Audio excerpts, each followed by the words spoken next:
Joining me now, Virginia Democratic Congressman Subramanyam, a member of the Oversight and Accountability Committee. Congressman, thank you very much for joining me today. Thank you. All right, so let's start with the president's visit to Rockland County. As I mentioned, he was touting the economy, touting tax cuts as well. Let's take a listen to his remarks.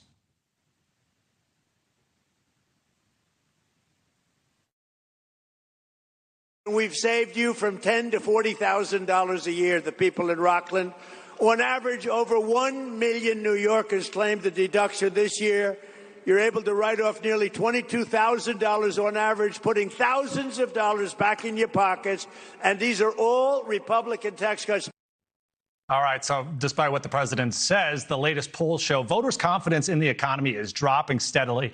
And of course, consumers dealing with those high gas prices, obviously troubling on a Memorial Day weekend when millions are out there traveling. What do you think it is about the president's affordability messaging that really isn't breaking through to voters? Well, he's touting tax cuts that predominantly supported the very richest companies and very richest Americans. So almost every American actually hurt from the policies that he's put forward over the past year. And he's taken away healthcare, food assistance. He's taken away the ability for small businesses to survive in a really tough economy. His tariff policies, the Iran war, all of this has led to higher costs. It's led to harder life for most Americans. And so he can talk about how much money he saved on average because most of that money went to the richest Americans. And so what do you think he should be changing as part of that messaging? Talking more about the cost of groceries, the cost of gas, and all of the other changes that we see on our screen right now? I mean, I'm in Congress every week, and every single week there's another bill to actually raise costs on Americans. They've done very little, if not nothing, to lower the costs of healthcare, lower the cost of housing. There's not enough being done in Congress, and the president should be leading the way in trying to fight these high costs. But instead, he's making life costlier for Americans. So he needs to do anything differently at this point.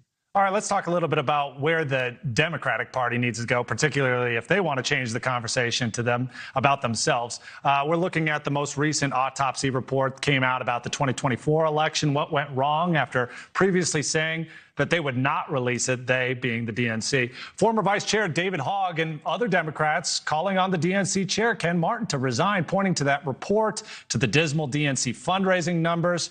What do you make of the way that that report was handled, the calls for Martin's resignation, and then perhaps most importantly, the lessons that Democrats should be taking away before this year's midterms?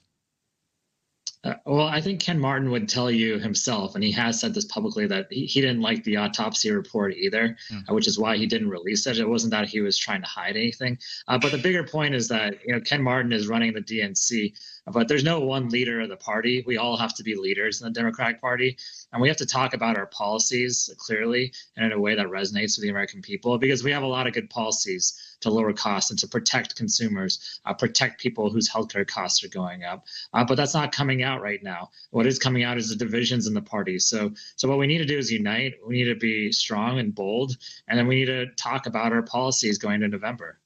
It's my understanding also that the autopsy report really didn't mention affordability very often, if at all. Do you think that that's perhaps the key takeaway moving forward, that needs to be the major line of focus heading into this midterm election?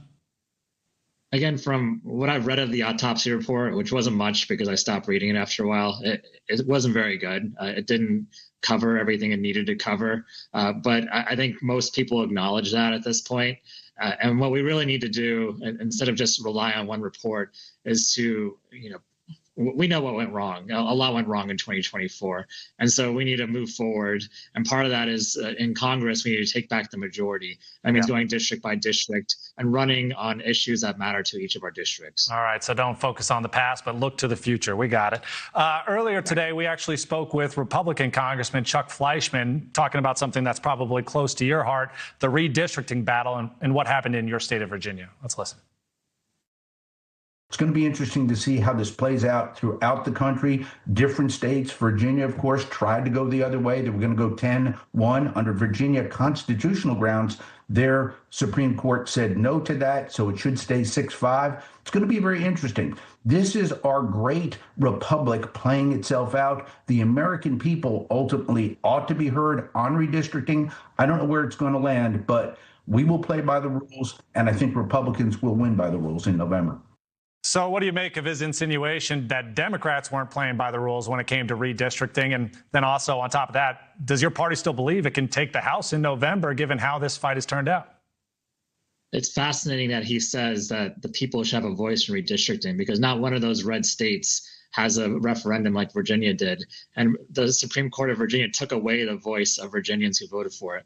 But that's okay, because Virginians will have another chance going to 2028 to do 10-1 redistricting if that's what they want. And in the meantime, we're not going to stay at 6-5 in Virginia. We're going to win one, if not 2 or 3 more seats in Virginia, and we'll be in the majority next year. And so Republicans can try to continue to gerrymander seats in their states because they're afraid that the American people will judge them for their bad policies. But we're going to be in the majority next year, and then Democratic states are going to respond in kind going to 2028. Let's quickly end on this. There's a number of issues that are hot topics right now that are dividing Republicans as well. Thinking about some of the endorsements President Trump has made, the War Powers Resolution, so on and so forth. Is that an advantage for the Democratic Party right now, seeing that rift grow between congressional Republicans and the way that President Trump is leading his party? Well, certainly it's an opportunity, because a lot of the people who are voting Republican voted because they wanted to put an end to forever wars.